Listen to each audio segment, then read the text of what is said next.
choo-choo. For my baby. Rub my seasoning. My name is Brad, and I'm a conservative Republican. Last summer, I happened to come across a video on the internet about the World Trade Center collapse on September 11th. As a kind of demolition hobbyist, I downloaded it and watched it. The title was Painful Deceptions by a guy called Eric Hufschmidt. The video made me angry. I was determined to prove the maker of this video wrong. I purchased DVDs about 9/11 from CBS and PBS Nova, including one made by the Naudet brothers.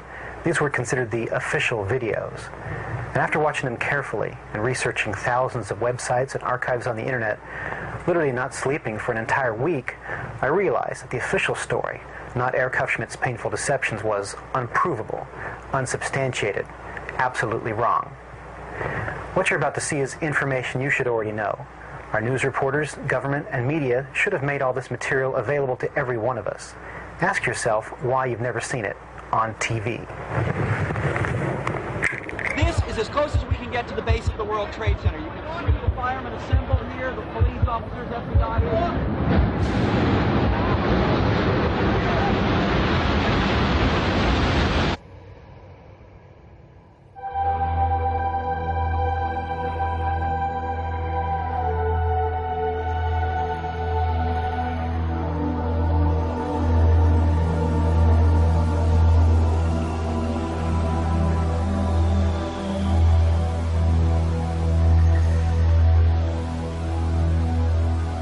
On September 11th, we learned that 4 passenger planes were hijacked and taken radically off course. Within an hour, 2 of the planes had flown into the enormous steel towers of the World Trade Center, creating fires and eventually toppling them.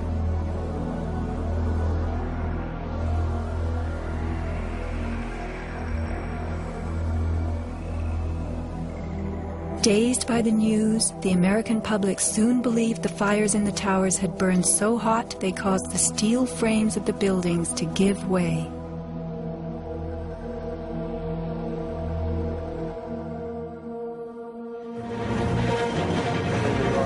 A myth developed, fed by official sources through the media to a bewildered audience. So what was attacked again?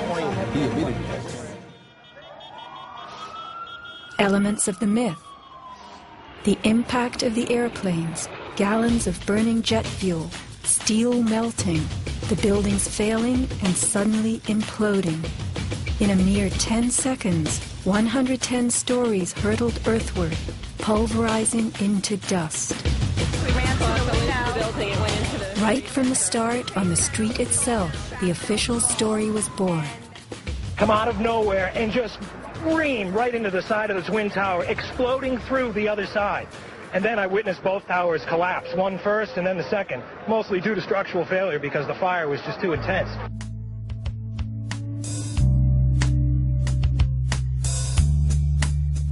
The myth bled into the FEMA report and was echoed by the experts.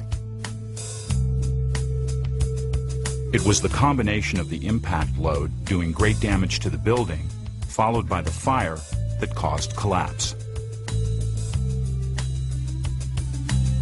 John Skilling and Les Robertson were the structural engineers who designed the streamlined steel frames of the Twin Towers in the 1960s. Because a wayward Army bomber flew into the Empire State Building in 1945, the towers were built with skyscraper crashes in mind. The airplane we were envisioning was the largest airplane of its time, flying slowly and low, lost in the fog. We designed the buildings to take the impact of the Boeing 707 hitting the building at any location. But the aircraft that hit the towers was a Boeing 767, heavier than a 707, fueled for a transcontinental flight, and traveling fast. 707s and 767s are comparable. The maximum takeoff weight of a fully loaded 707 is almost 334,000 pounds. As airplanes only carry the fuel load they need, the smaller Model 767s that struck the towers were not, in actuality, maximally fueled or close to their maximum takeoff weight. As for the heat of the fires, listen to the radio communications of these New York City firemen. We got two. I saw the pockets of fire. We should be able to knock it down with two lines. Where you go that? 78th floor. We got two. I saw the pockets of fire. We got two. Isolated pockets of fire. 2 water lines to knock them down. FEMA's executive summary relays that much of the fuel in the planes, jet-grade kerosene, was consumed by the initial fireballs and the following few minutes of fire. It then tells us that the burning jet fuel spread between floors and ignited the building's contents, causing more fire and generating heat. This was somehow enough to bring down the tower's 47-column steel core, 236 exterior columns, and thousands of steel trusses all at the same time. Watch the tower smoking in the aftermath of the plane strikes. If you have ever tried to light a wood fire, you will know that smoking logs tell you the fire is not burning successfully. Smoke is the sign of an oxygen-starved fire. The Twin Towers stood for over an hour, smoldering but not flaming. During that time, thousands of people were evacuated by way of the stairwells. Others, trapped by debris, stood in the smoke-filled windows and signaled for help. In fact, the towers did what they were built to do. The building was designed to have a fully loaded 707 crash into it. That was the largest plane at the time. I believe that the building probably could sustain multiple impacts of jetliners because this structure is like the mosquito netting on your screen door, this intense grid, and the jet plane is just a pencil puncturing that screen netting. It really does nothing to the screen netting. The towers were built to withstand 140-mile-an-hour gusts produced by winter storms. Anyone in them on a windy day could feel them swaying. The single impact of a jetliner was no more of a blow than the continued battering of a hurricane. I was just putting my stuff away, and all of a sudden we heard a loud crash, and the building started shaking, kind of moving like a wave. New Yorkers were stunned 1 hour later when the first tower fell.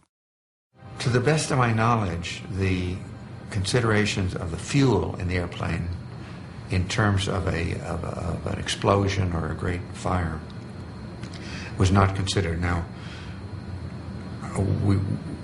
we were not responsible for that aspect of the design. Imagine building expressly for airplane impact, but never thinking of the fuel.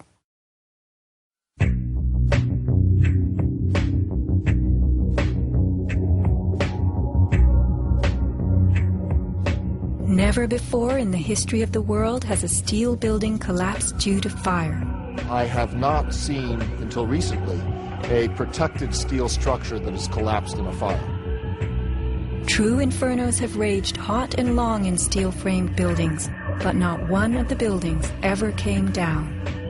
In 1975, the World Trade Center's North Tower suffered a nighttime fire that flamed for 3 hours, spreading vertically from floor to floor. It burned twice as long as the fires of 9/11 without even a hint of a building collapse. In February 2005, the Windsor Tower in Madrid, a skyscraper undergoing reconstruction, sustained a 20-hour fire. This is what was left, a standing building strong enough to support a crane. Compare a 20-hour inferno to 90 minutes of smoke.